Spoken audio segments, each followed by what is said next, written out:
PMSP wants to have that. Okay, so again, just as a quick reminder, I'm going to be sharing some slides on my screen here, or sharing my screen with you during this webinar, but there are links that are not possible for you to click if you're looking at the Zoom shared screen. So the same slides are available for you at the link that is listed there at the bottom of the slide, bit.ly/bio CDL Unit 5 webinar.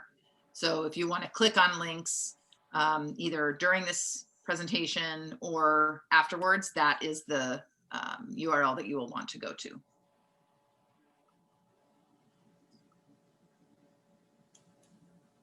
Okay. So Unit 5 in Patterns Biology is the evolution unit, and we have linked there on this slide for you the sort of traditional in-person unit outline in case you wanted to check some things that we might be doing in person. Maybe you are in person part of the time with your students. We here in the metro area are not in person, at least until the end of first semester, which for me in Beaverton, we are actually teaching the whole course in a semester. So instead of having an alternating day schedule, we are seeing students every day and compressing the whole year into one semester, and then repeating with a different set of students in second semester. So I am going to be starting this unit on Monday in order, and then working through Unit 6, the second part of it in January, and then in Unit 6 in the rest of January before the semester ends. So we've also linked there the distance learning plan, which is what we're going to be looking at today. For those of you who may not be familiar with the patterns approach, having taken a summer course, this is a slide that just gives you some background information about the guiding principles of the patterns approach curricula. And there are links there to the short version and the longer version of the patterns approach guiding principles or design principles. We'll be looking at one of those a little bit more in depth towards the end of our hour. These are just ideas that we try to make sure are present in every unit and as much as possible in every task set of every unit. So Unit 5 is evolution, and the essential question that we have students answering during this unit is listed there. How does the theory of evolution explain both the unity and diversity of life on Earth?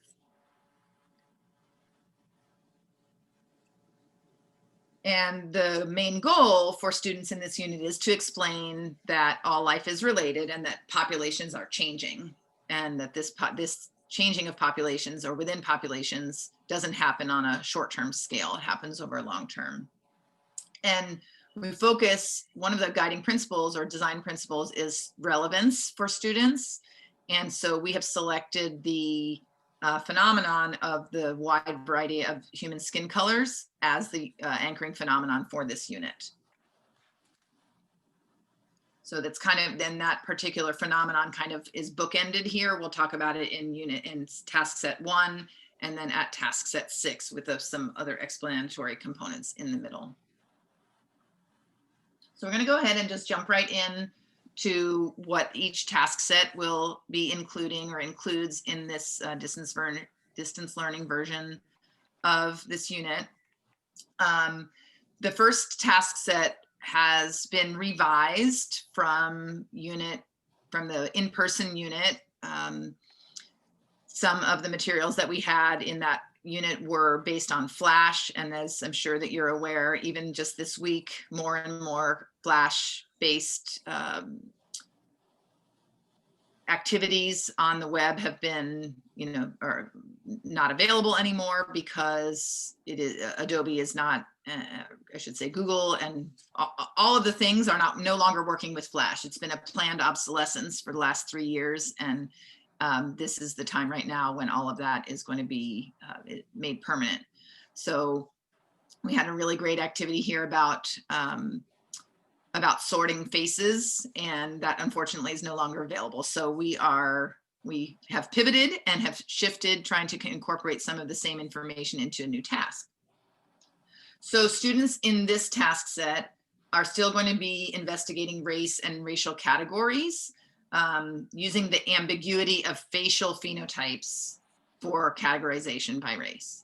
So that's basically the same idea as what was in the previous task. Let's take a quick look at the slides. We did, because there's some revisions here, we did put some detailed information into the slides notes. So I'll just point that out really quickly. I'm not going to go through this whole task set, but I just want to point out for these slides that there are notes in the bottom. So for example, so this is a slide that students would see. This is a picture, a screenshot that actually came from the previous activity, which unfortunately is no longer available. So we're reminding students about how to have constructive conversations about this sensitive topic. Let me just flip onto another slide here. And so notice down here at the bottom, there are notes for teachers. I'm on slide number 5 in this slide deck. And just to give ideas for teachers about what we anticipate that the scope of the conversation might be like, and to give you some talking points if this is not a topic that you're very familiar with around, about how to communicate about sensitive topics like race with students. So there are lots of notes in the slides here. So once students have an opportunity to think a little bit about how we tend to categorize people, they'll do a little quiz about their own literacy about the relationship between biology and race.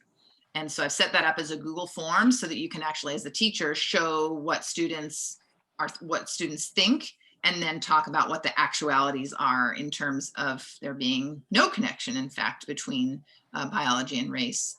The fact that there are actually no genes that are different in humans among any race. All humans share the same genes. The alleles that they have, of course, are different.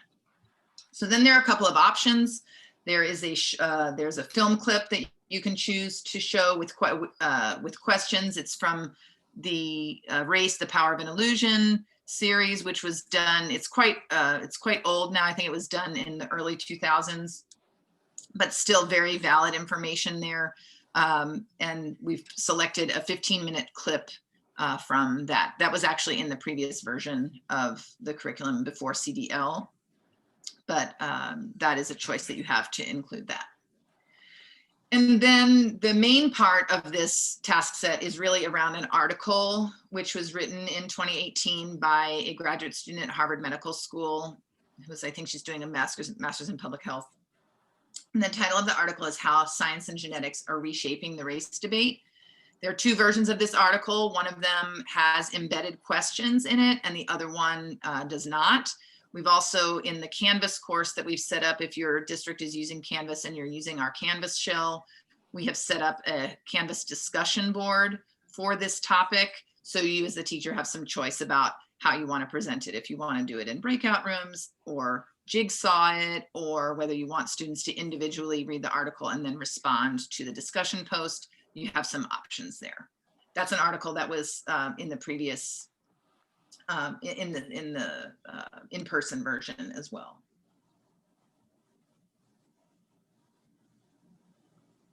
So, of course, in a standard evolution unit, right, there's some big topics that you have to cover, right? Obviously, adaptations, but before adaptations, you have to go through the process of natural selection.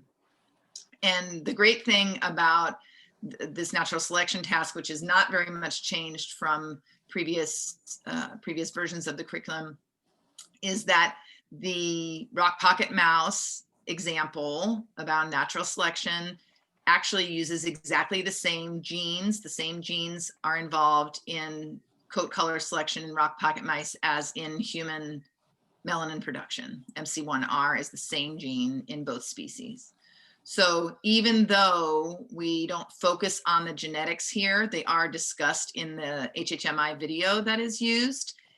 And so when students come back to the idea of MC1R later on in the unit, when we do talk about skin color, human skin color, that's a reminder point, or sort of, a reminder point for them and a connection point to help them realize and make that discussion about connection of all species together. So this task set has not changed very much from previous versions. Students actually work through this. It's based on, of course, I mentioned HHMI materials, but also on the natural selection checklist from Learn.Genetics at the University of Utah. You'll notice that we've used a lot of their materials in this unit because they're really great materials.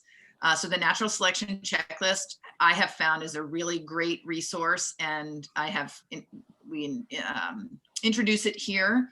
Students actually go through that natural selection checklist to identify whether the situation they're talking about, Morning. rock pocket mice, whether that situation has heritability, variability, and differential reproductive success. So it kind of distills down natural selection to those 3 points. Depending on what textbook or what resource you're reading, sometimes it's 3 or 4 or 5 points. And this is the resource that I have found that is the most simplified and easiest, I think, to understand. So I've incorporated, I worked a lot on these tasks. I incorporated that here as well in the next assessment, and then later on as well in the case study. Can I interrupt and ask a question? I'm sorry, it is a little bit from a minute ago. I'm just curious because I don't want to opt out of racial discussions in this, but I am a little bit concerned about how to approach it with kids in distance learning, because, you know, I'm staring at black screens. Have you taught this? Do you have any ideas about how to keep students of color safe during that conversation, et cetera, those type of ideas online? Good. So it's a great question. When we put some ideas about that into the notes on those slides. So the first thing that we suggest is, I mean, certainly don't lean on students of color to provide their experience or their opinion or how they feel. It is not their burden to respond to those kinds of questions. So that is why, for example, I am going to just be, I'm going to be using the online discussion and focusing more on the text of the article rather than doing the video. The initial activity we've tried to pull as little, I should say, focusing on the idea that it's very difficult to categorize, right? And that's meant to be a very quick thing that we tend, as humans, we tend to categorize in our minds based on some very specific facial characteristics generally. And very quickly debunking that as biologically based in terms of like different genes. So it's meant to be a quick, that intro with the faces is meant to be a quick thing. The real meat is in the article, and the article is extremely clear that the genetics show, even when you go down to the allele level and the nucleotide level, that people of different races can be more closely related than people of the same race. So I am focusing on the biology, and I do a lot of messaging in the chat. My students are not wanting to verbalize many things at all. And so what I ask them to do, I say, if you want to message me in the chat, that's fine. And I verbalize for them without using their name.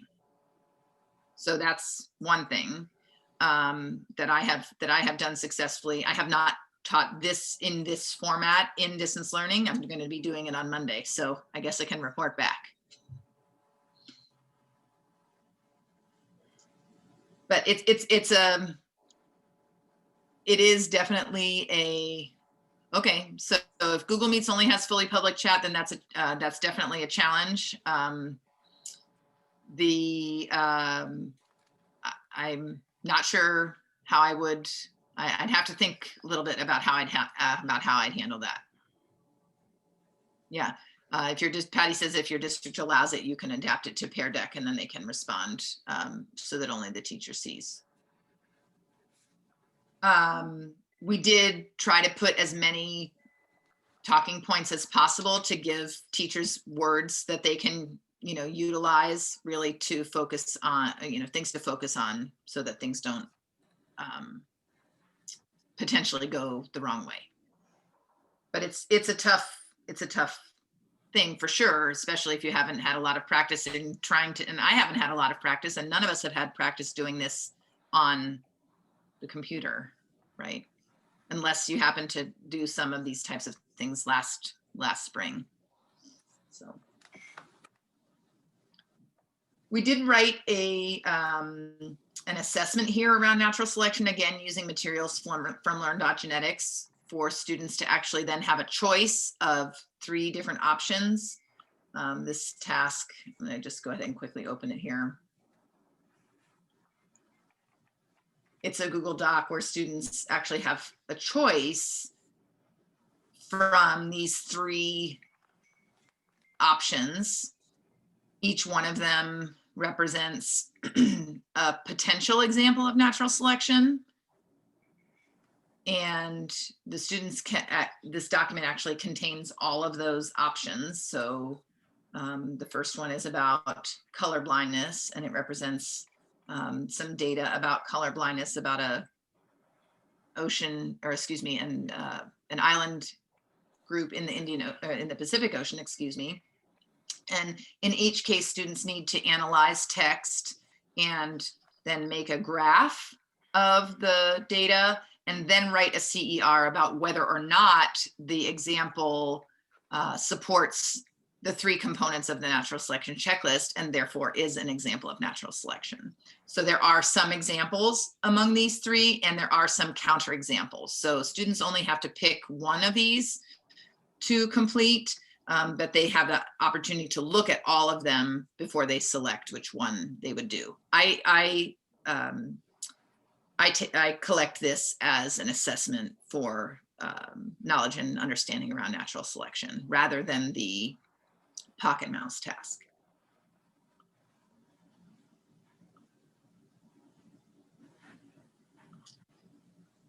Moving on past natural selection, the next main topic is adaptations, which of course are the result of natural selection.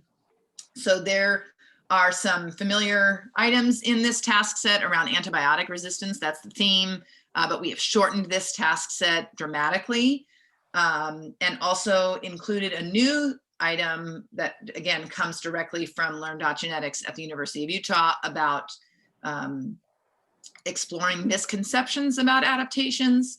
It allows students to do some research in small groups, and then I'm planning on doing that in breakout rooms. And the shared slides are set up in such a way that similar to other examples of things in this curriculum where we have marked it out. Well, group 1 is going to do one topic, group 2 does another topic. So there's a note there that says that teachers should make a copy of the slides, and then some directions for students. They go and they read the myth that's assigned to their group. They take some time to understand the reality section, which is written in there, and then they rewrite the example. So I've done an example for them for the first myth.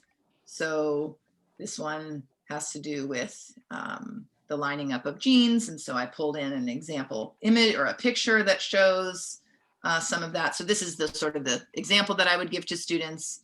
And then there are 5 additional myths that individual groups would look at and read the reality section and then correct the example. So that would be a classroom activity around adaptations. And then, as I said, the antibiotic resistance task, again, which has been dramatically shortened. It was really long before. We incorporated all of this into the INB if you're looking to use the INB and to reduce the number of documents that students are getting from you. You have an option of either doing the video and discussion questions as a separate document or using the same questions that are incorporated into the INB.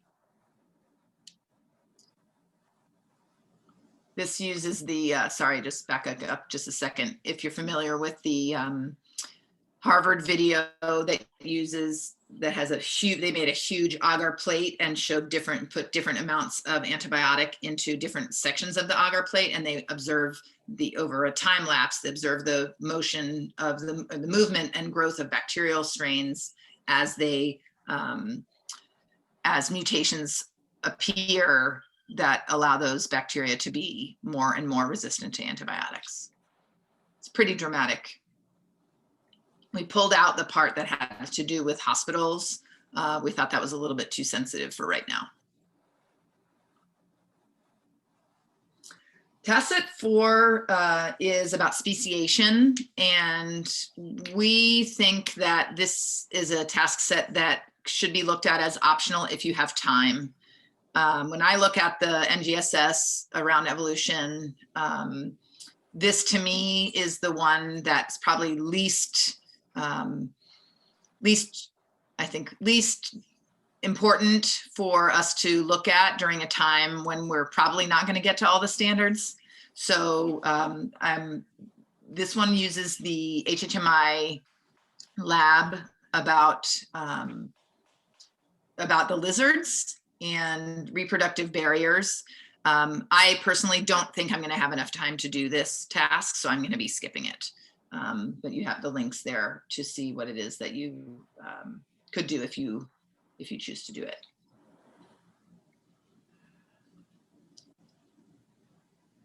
Then we have a task set around the evidence for evolution. This is actually not changed from previous versions. The assessment is an addition, but the task itself is not any different. It's a stations activity. So I'm going to actually just put the students into random breakout rooms for them to work on station 1, station 2, station 3. And they fill out the documents. So every station has to do with a different form of evidence. There's a supporting video there and an activity where they actually they do some drawing, and then they'll take a picture of their drawing and upload it to their doc.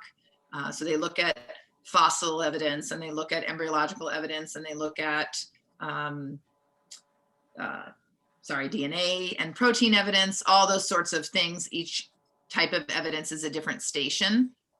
There is an alternate activity that we put in around that comes from Learn Genetics about fish versus mammals. It has to do with the classification of whales. You could really choose either one. I think this one is a little bit faster. So this is the one that I will probably do. And then here's another option for assessment. This is called The Tale of Two Pandas. It does come right from Learn.Genetics. And what I used this as an assessment opportunity last spring when we were in distance learning. The topic is about whether giant pandas are more closely related to red pandas or to bears. And so what I did is that there's a video introduction that talks about some of the similarities that these 3 groups of organisms have. And then I took some of the data, the data that are provided by Learn Genetics, and I kind of cut them down a little bit. So this is a PDF document that has the data in it that's been sort of shortened to pull the really most important parts. And what I did is that I had each class had 1 copy of this Google Doc that many of you are looking at. And in class, we had students break into smaller groups and to look at individual parts of the case study data. So I had 3 or 4 students, for example, looking at data section 1, 3 or 4 students looking at data section 2, etc. And they all collaborated on this document and wrote in to this table whether or not the evidence that they were looking at provided support for the idea that giant pandas share more common ancestors with bears, or whether their evidence supported the statement that giant pandas share a more recent common ancestor with red pandas. And so this document provided a place for all of the students to incorporate all of the evidence without every student having to look at every component of evidence individually. Then the assessment part is down here to the end. You can see that the evidence is quite lengthy. So it's great that students are able to contribute to that, contribute smaller parts to that, instead of having to look at all of them individually. The assessment part is then where students write, I call it a CE, because they're not really doing a lot of reasoning here, but claim and evidence about making a claim whether or not the giant panda is related either more closely to bears or red panda, depending on the evidence. And so we offered them the option last spring to either write their argument or do a speaking recording of themselves or make a video of themselves that they could upload. So I actually had some students who decided to do that more on video rather than doing a writing sample. Since it's really only about the claim and evidence, I thought that that was sufficient. And I'm going to allow that again, I think, this year. So that's another assessment opportunity for the units. We've had one assessment opportunity around natural selection, one assessment opportunity around shared ancestry. Let me go back to my correct slides here.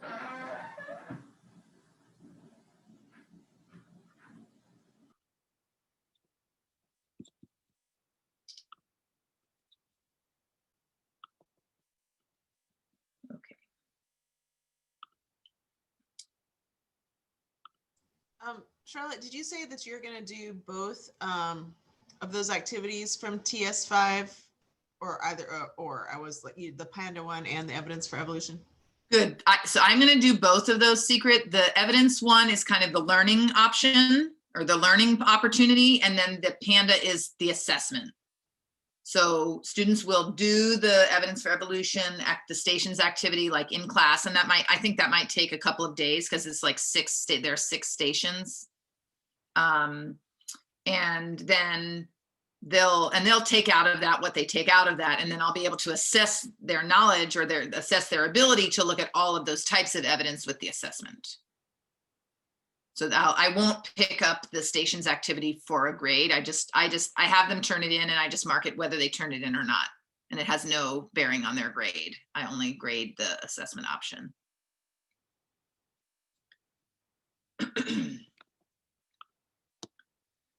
Okay.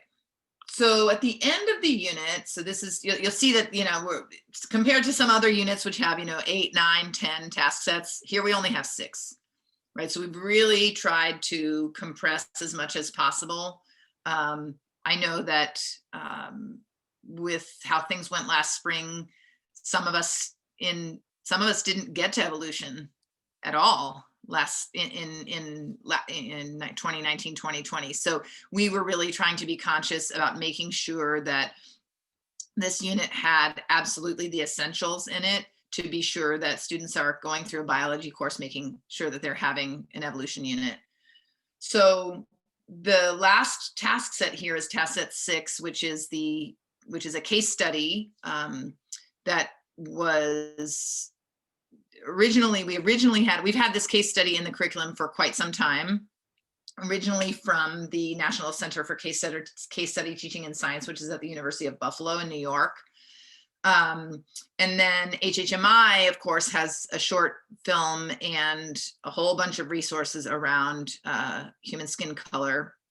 So we've taken both of those resources and melded them into a series of tasks. So there's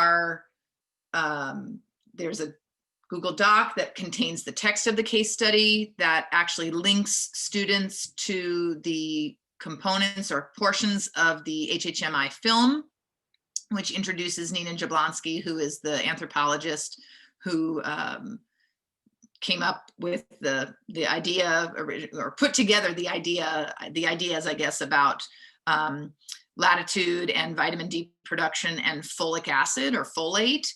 those are the two competing selection mechanisms for skin color: the need for the need for lack, or I should say, the need for the lack of melanin, the need for less melanin at higher latitudes in order for appropriate amounts of vitamin D to be made, coupled with the need for melanin to block UV light to prevent folate destruction during pregnancy. So she's the one who kind of pieced all of that together. And so HHMI, I'm sure that many of you are familiar with the film that they put together with her and bunches of quite a few other colleagues that detail through her thought process and the science that she used to actually come to the conclusions. So students then at the end, this is a multi-day process. This is a lengthy task, or lengthy case study, I should say. We've actually eliminated parts at the end of the original case study from the NCCSTS. Actually, I think has 6 parts. We have removed some of those at the end, really sticking to the science part, which I think is parts 1, 2, and 3. And then an assessment opportunity here is to ask students to actually write a CER about the prompt that says, how have the different shades of human skin color evolved over time? And the idea is then, of course, that they would go back to the text and the video that they have watched, wherein they have had questions along the way, and then they use the evidence from those, from the data that's presented there in their CER.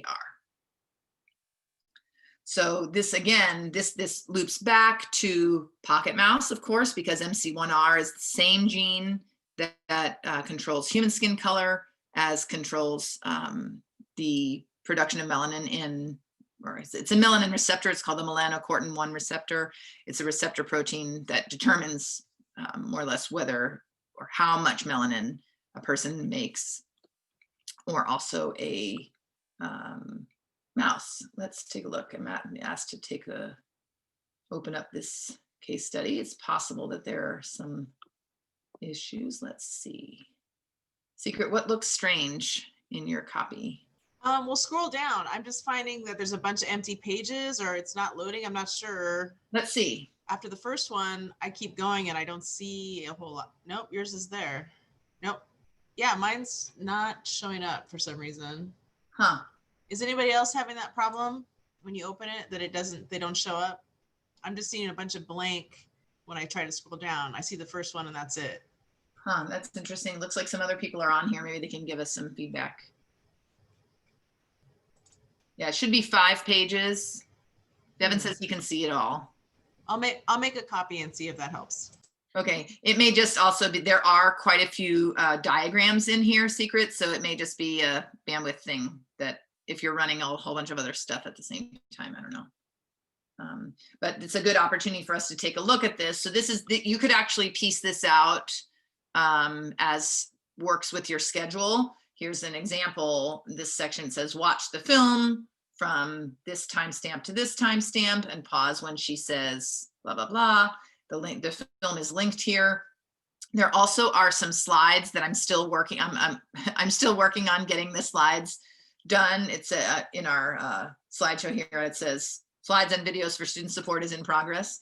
I made some slides where I've actually clipped the video. So if you wanted to show the video during your live class session, you could, each individual slide shows that particular section of the video. I still have to add the appropriate questions to those slides. That's the part that's still in progress. But the document that students will be working on has linked to the video and then instructions about where they should start and stop for each section.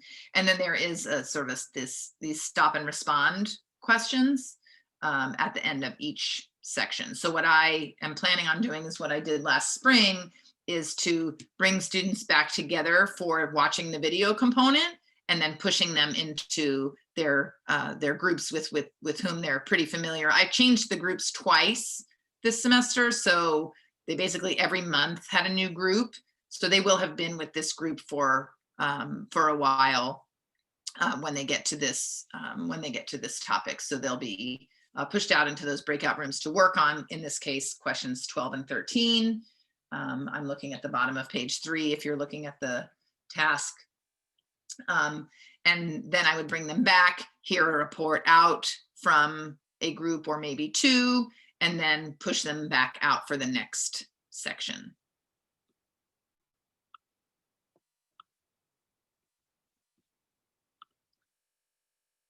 So I mentioned at the beginning that we were going to take a look at one of the design principles.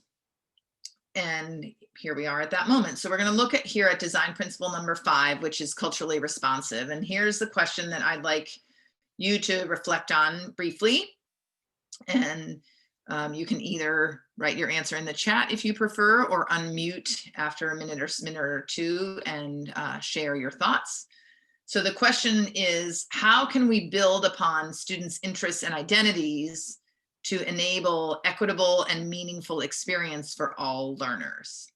And then what the picture there shows is actually the idea that we need to include interest and identity, as well as the SEPs and the cross-cutting concepts and the DCIs, in order to have 5D learning instead of 3D learning, incorporating interests and identities. How can we do that to make sure that students are all feeling that they're getting a meaningful experience in the classroom?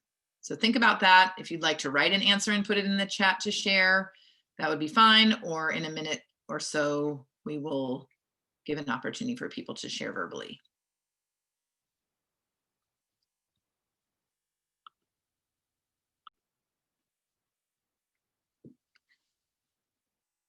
Okay, so maybe take another 30 seconds or so.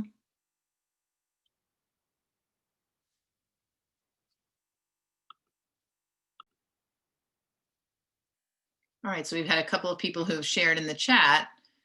Would anybody like to share verbally? Give you that opportunity.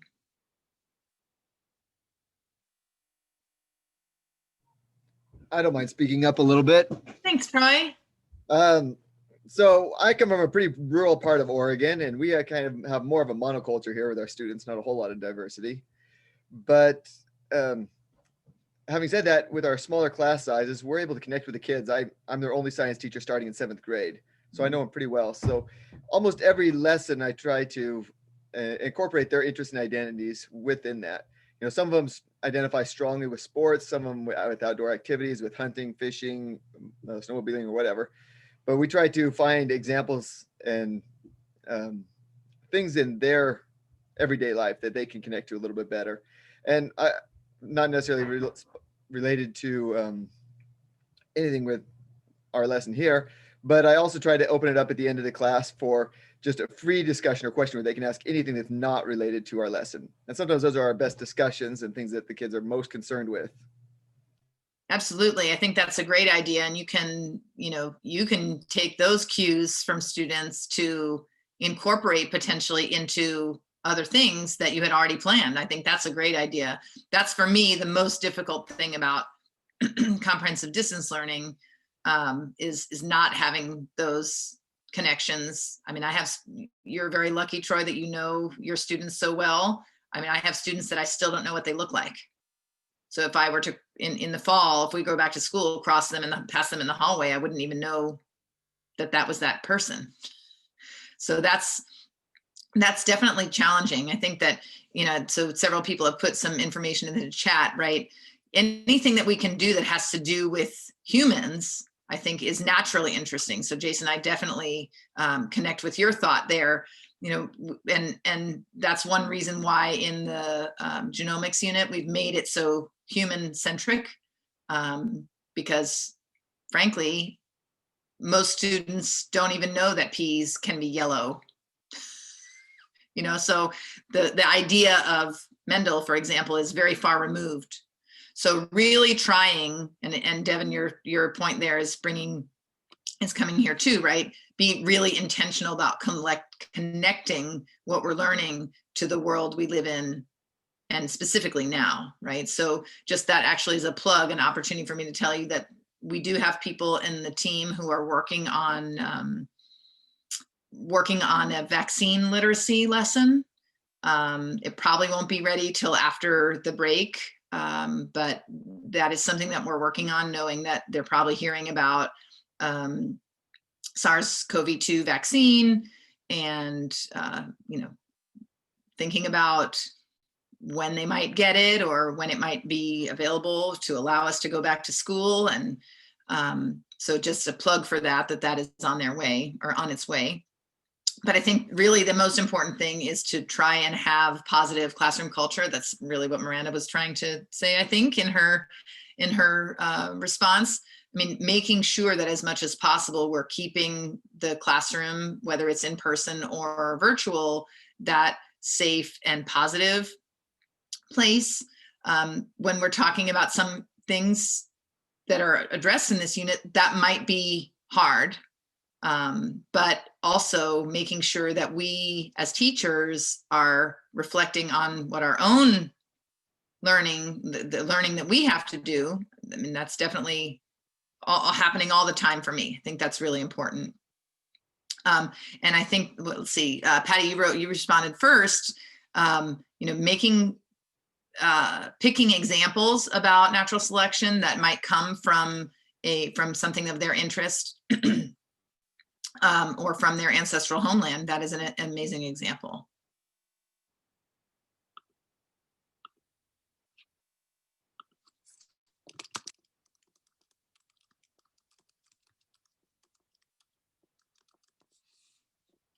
Okay, so just a last couple things here. There is at the bottom of the unit planner, there is this table. So this gives you a list of the possible summative assessments that are written into the unit that you could use. Some of them address more than one NGSS standard. Some of them are just on one. So there are 3 assessments that are built in here, and consider like a collection of evidence that what people might consider doing when you're thinking about assessing your students around all of the standards. How will you do that with the collection of evidence rather than using, traditional tests, right? So I'm sure that if you've attended any of our other webinars this year or looked at the materials, you probably noticed that we have gone completely away from suggesting traditional tests. It's very difficult, in my view, to control that. And my colleagues who are giving traditional tests are experiencing a lot of cheating and Googling and that kind of stuff. And I have chosen to not do traditional tests and to stick with some more authentic assessment types that are a little bit easier to determine that students are doing them themselves. Some other supports that we have available for you in Unit 5. There is a docs version of the INB. We have the unit rubrics, task-specific rubrics, of course, for the assessments are available or linked inside the tasks themselves so that you and students can see them. I have a question. I'm curious, and maybe you can just either put a yes or no in the chat. Whether you or any of your students is using the paper packet. We are trying to determine whether the paper packet is something that we should be spending a lot of time on. If people are using it, then we will do it. But if people are not using it, then we may back off and spend some time doing other things rather than the paper packet.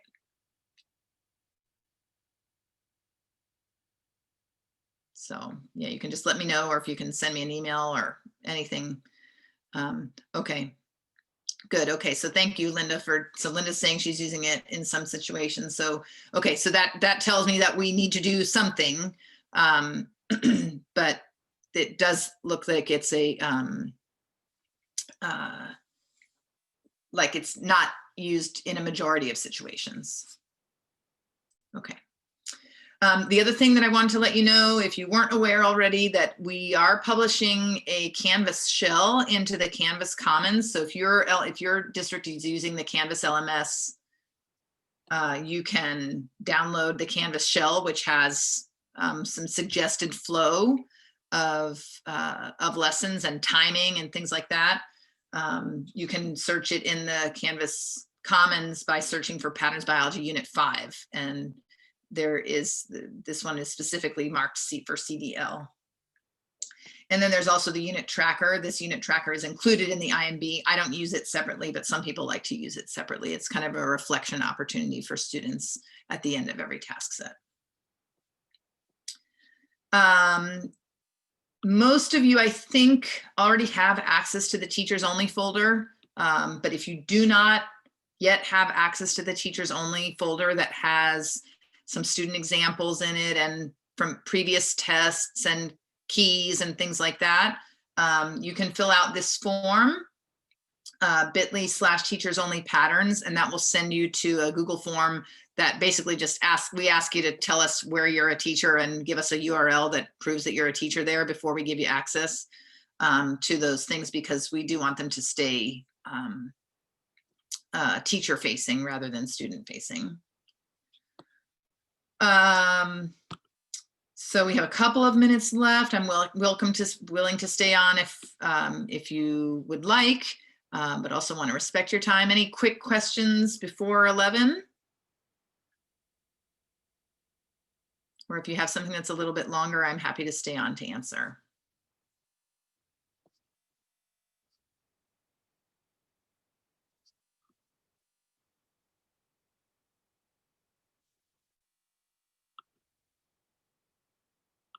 All right, everybody, if it's just almost 11 by secret, if you want to respect everybody's time, say good luck and enjoy your